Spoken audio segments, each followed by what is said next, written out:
Learning objectives. After completing this digital module, students will be able to understand the concept of rural development and the major issues engaged with it. Comprehend how crucial the development of the rural region is in the aspect of India's altogether development. Understand the salient scopes and sequences of the credit and marketing systems in Indian agriculture. Learn about the sustainable livelihood and its direct relation with the concept of diversification of productive activities in Indian agriculture. Learn the importance of the organic farming for the sustainable developments of rural areas of India and for the domain of agriculture as well. Rural development. What is rural development? Rural development, being an all-inclusive term, looks into those pain areas of village economy where the development has been deteriorated for a long time. According to the census of 2011, about one-third of rural India survives on a sum of rupees 5,000 to make ends meet for their whole household. This concept focuses upon the development of the sections of rural economies that experience grave poverty issues and effectively aims at developing their productivity. This also emphasizes the need to address various pressing issues of village economies that hinder growth and improve these areas. The areas of development. The areas where it needs the urgent attention for rural development in India are public health and sanitation, literacy, female empowerment, enforcement of law and order, land reforms, infrastructure development like irrigation, rural electrification, availability of credit, eradication of poverty, and so on. The rural economy is an example of an agrarian economy, although farming and agriculture are one of the most important primary activities. The problem lies in the fact that the share in GDP of agriculture sector is on a constant decline.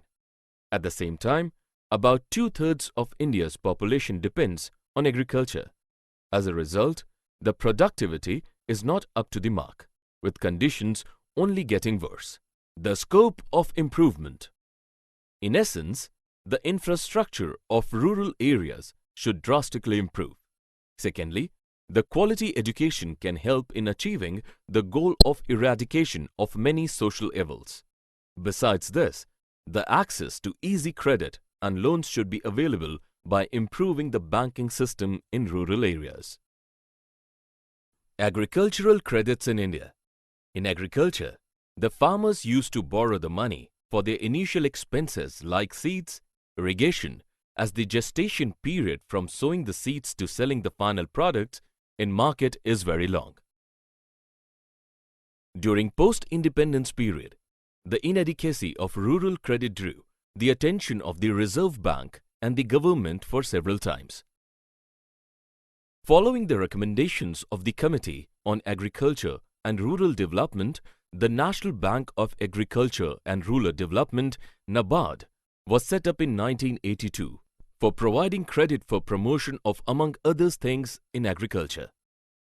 It took the entire work of the refinancing functions of the RBI in relation to state cooperatives and regional rural banks (RRBs). Regional rural banks (RRBs) and self-help groups (SHGs).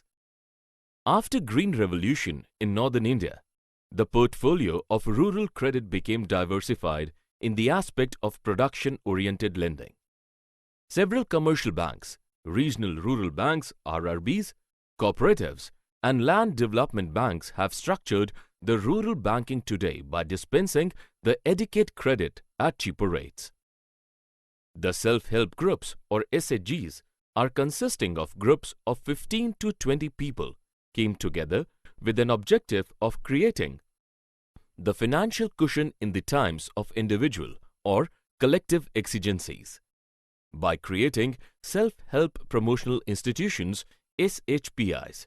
The RRBs are also playing the vital role in rural credit policies in micro level. Rural banking, a critical analysis. Rural banking has been consistently failing to recover large amount of loans given for agriculture in India. Without the presence of efficient habit of thrift and the optimum utilization of financial resources, despite several attempts, the banking in rural India remained as merely being lender, but no such effective relationship between two parties would have scarcely been formed. Agricultural market system. In a nutshell, the agricultural marketing is an entire process consisting of assembling, storage, processing, transportation, packaging, grading, and distribution of different agricultural commodities throughout the country and even abroad. In India, the 450 million tons of produced raw food materials of plant and animal origins are refined, stored, and transformed into various usable products using several conventional and modern food processing technologies. The annual storage losses estimated to be 14 million ton of food grains worth US dollars 16,000 million every year. About from 30% to 40% of the fruits and vegetables grown in India get wasted annually due to gaps in the cold chain such as poor infrastructure, insufficient cold storage capacity, unavailability of cold storages, etc. Measures to improve the marketing aspects. The most primary step is to regulate the periodic rural markets to create a transparent marketing condition. To create the proper infrastructure like roads, railways, warehouses, different food processing units is the second step in that direction.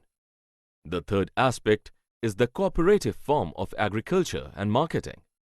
In Gujarat, through Amul Limited, it got succeeded to overcome the issue of depreciation and loss during post-harvest time.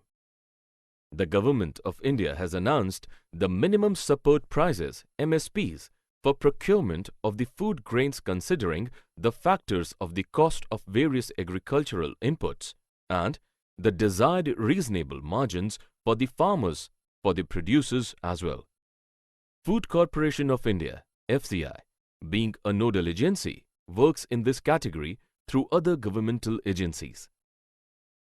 Emergence of alternate marketing channels.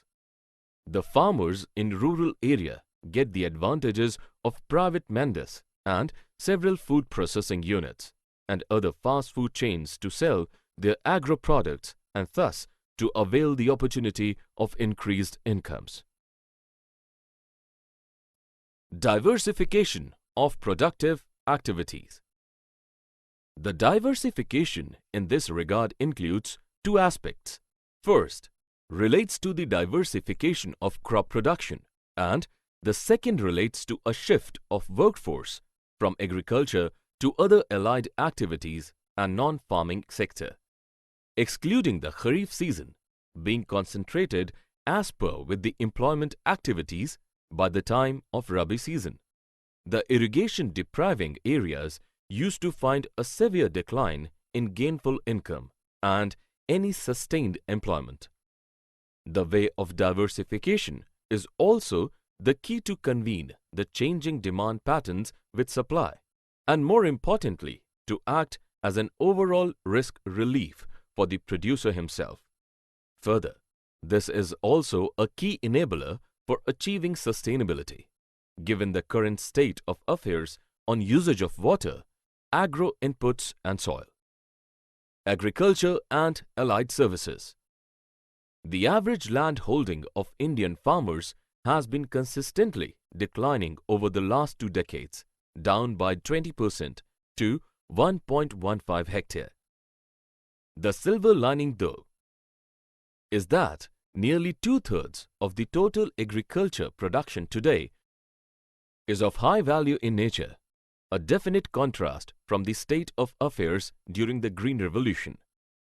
In terms of horticulture production, India witnessed a significant increase in production to the tune of 270 million tons in 2013, from 97 million tons in 1990.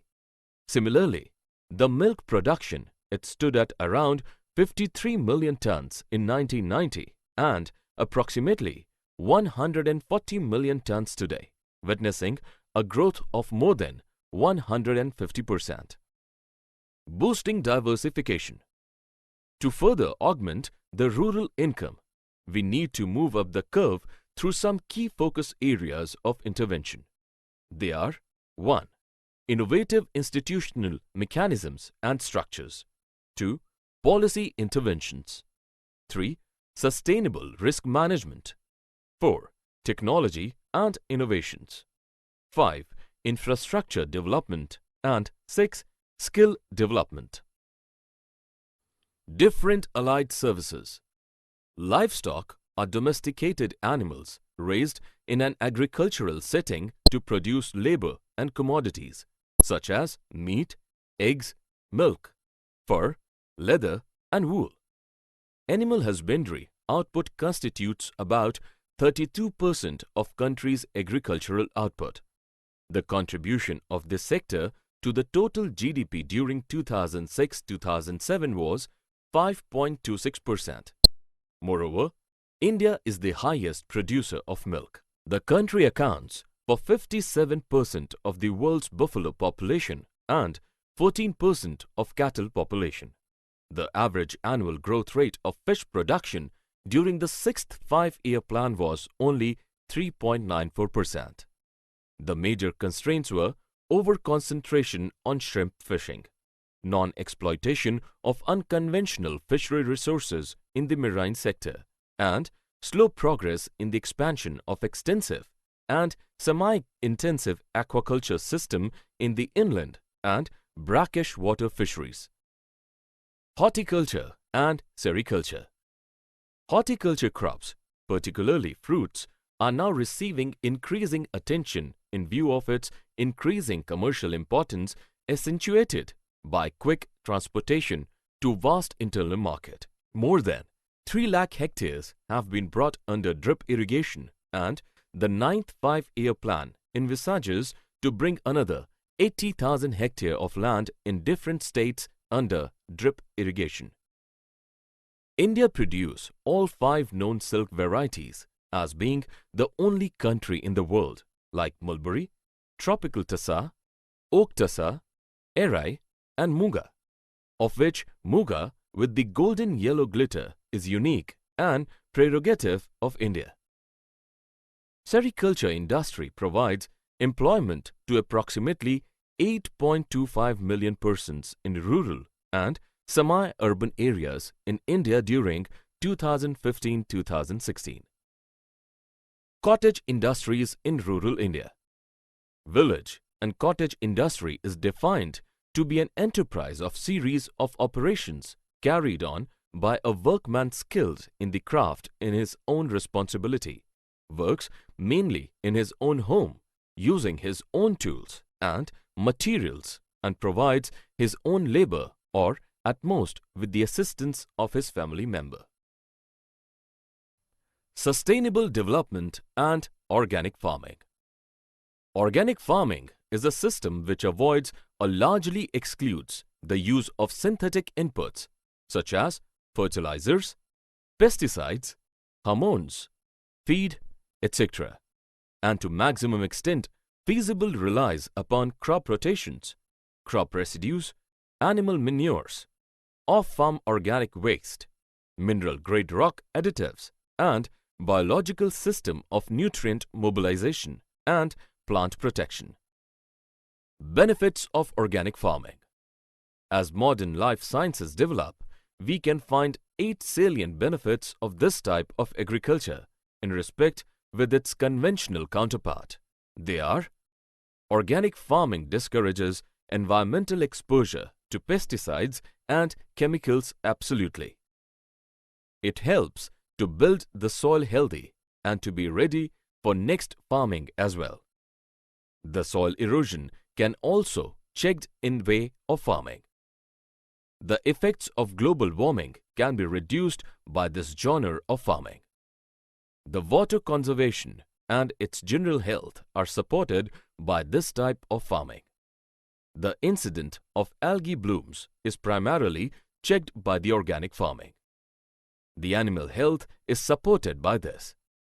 The cause of biodiversity is championed by this type of farming. The situation of the organic farming in India. What is seen in India presently are two kinds of strong undercurrents of organic farming, from limited to rapidly increasing certified organic farms, mainly producing for a premium price in the domestic or export market, and the large number of non-certified organic farms, which produce for their own households accessing local markets only. There are many areas where the production is by default organic. Uttaranchal or Uttarakhand is one such state where in hilly areas negligible amount of chemical is used. The farmers are also turning to organic production because of the high premium commanded by organic products. Summary. Let us summarize what we have learned in this module. Rural development signifies the importance of developing the infrastructure and nurturing the lives of rural people as well so that they could experience the change in their day-to-day societal lives. The contribution of GDP from Indian agriculture was in a continuous decline, and this has been seen in the perspective of the rural development and system changes in the Indian villages. Through several governmental steps, the rural banking system established the pathway of the development of Indian agriculture and found the measures to drive away the miseries of the lives of farmers. Various regional rural banks and other self-help groups worked together to find out the sustaining conditions of distress and lacking in the aspect of Indian farming.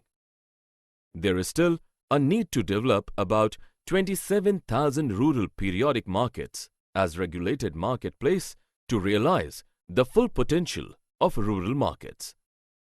Food Corporation of India, from its inception, works to accumulate and harvest the food grains from the farmers at the fixed minimum selling prices MSPs. By several projects like Food for All, the governments of India have tried to approach to poorest people of the country through its well-knit public distribution system PDS.